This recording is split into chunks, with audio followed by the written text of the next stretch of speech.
Yeah. The Seahawks proved last night they're the best team in the NFC. Absolutely not. Not at all. We saw the Minnesota Vikings go to Seattle and were up at half and had to come out that second half without Dalvin Cook, who was their most explosive playmaker, in part because Adam Thielen didn't even play in that game, so they're minus their best receiver. And they go out there and they lose a game where their special teams really let them down. We talk about the fake punt and by the Seahawks and the Vikings fumble in the final kickoff return. We might come back here and say that the Minnesota Vikings won this game. So Seattle, even though they beat the San Francisco 49ers in overtime, I still put them second behind that same team. So I say it's San Francisco. I say it's Minnesota or Seattle, how you want to go. But I think in a playoff situation, fully healthy, Minnesota wins that. But I respect last night's victory. And then I say the Saints. That's how I have it. But San Francisco is the top of the NFC. Here's what I would say. I would say there are three teams any given Sunday that can win the NFC. I think it's the Saints, I think it's Seattle, and I think it's San Francisco. I'll tell you this about Seattle. Whether they're the best or not, I really don't know. But going on your underdog analogy, when it hits the fan, you know what he says? Here I come to save the day. That's Russell Wilson. And they are the best team in football. When things break down, when things are off schedule, there is no team better at making a play in crunch time situation than that of the Seattle Seahawks, Russell Wilson with Lockett and the receiving core that he has. So that, to me, is what they're great at. Talking to Pete Carroll, and I talked to him several weeks ago, he told me he put a tape together for the Seattle Seahawks to watch of their 2013 championship where they had 9 games that basically came down to the final minutes of the game. And he watched that and said, this is where you learn about yourself as a football team. Blowouts, 17-point losses, 17-point wins don't mean squat. This is where you learn about being a football team. And they have every game. You look at them, every game comes down. Every game they play tight. They played the Cincinnati Bengals tight. That's what they do, and they find a way when it hits the fan to make a play. And that's what they're the best at. They're better at that than any other team in football, and that gives them a chance to win a championship. No, they're not the best team in the NFC. And I'm going to go to the other side of the ball. They have the number 1 seed right now, and they beat the 49ers and the Vikings. All right. The number 2 Saints. I'm sorry, number 2 seed. Yeah, Go yeah. ahead. And I understand that they beat the Vikings, but I still have the Vikings as a better team in the NFC. There you go. Than this Seattle Seahawks team. I have the Niners, and I have the Saints. And the reason why I look at these teams is now we're getting closer and closer to the playoffs. Playoffs is a very different game than regular season. So I can look at teams that have beat teams head-to-head in regular season and say, that's fine, that's nice, good, pat on the back. But once you get to the playoffs, it's a different deal. The defenses are what set these teams apart. Now, giving up 37 points is very uncharacteristic of a Vikings defense. But then when you look at the rest of these defenses, the one team that ranks last amongst all of those type of rankings is the Seahawks.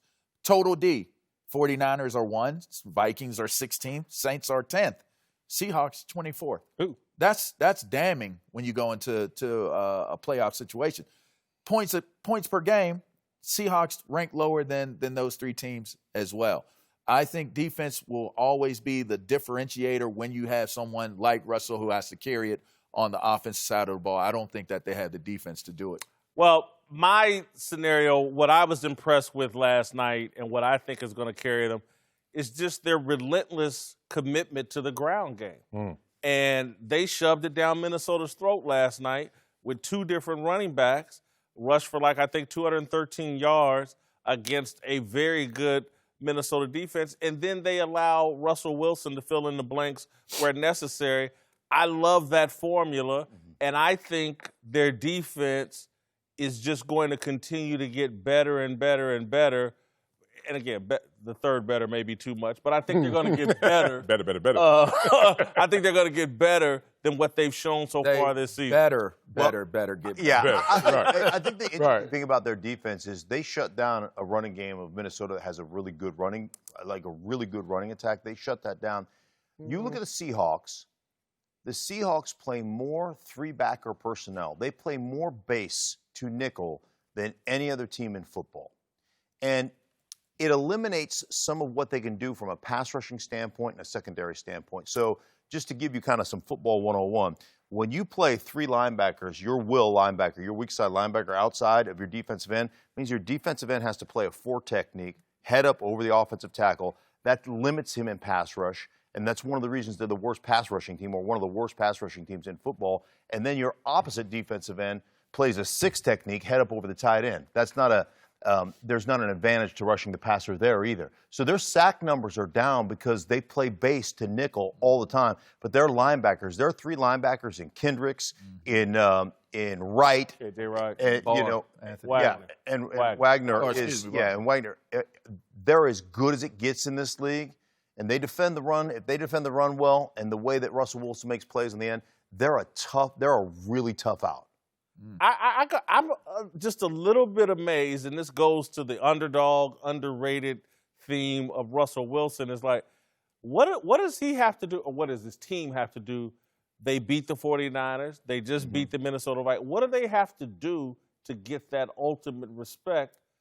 I get what is just their defense just isn't good enough to make you a believer? Well, look, you talk about their running game and their commitment to it. San Francisco has a better rushing attack than Seattle, even with their commitment. You talk about last year when Seattle had the #1 rushing attack, went out there to Dallas, put up 22 points with a great Russell Wilson, and we sat there and said, what's the issue here? So the lack of respect is really coming from the end results.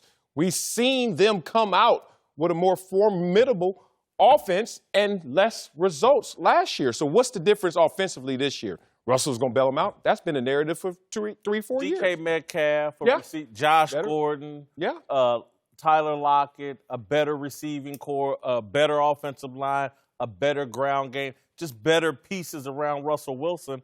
I think, and again, this moves to our next deal, I just trust Russell Wilson more, and I said this in the essay, than the younger quarterbacks, the MVP candidates, Deshaun Watson, Patrick Mahomes, Lamar Jackson, in the postseason. I have more trust in Russell Wilson because he's done it. He has the experience.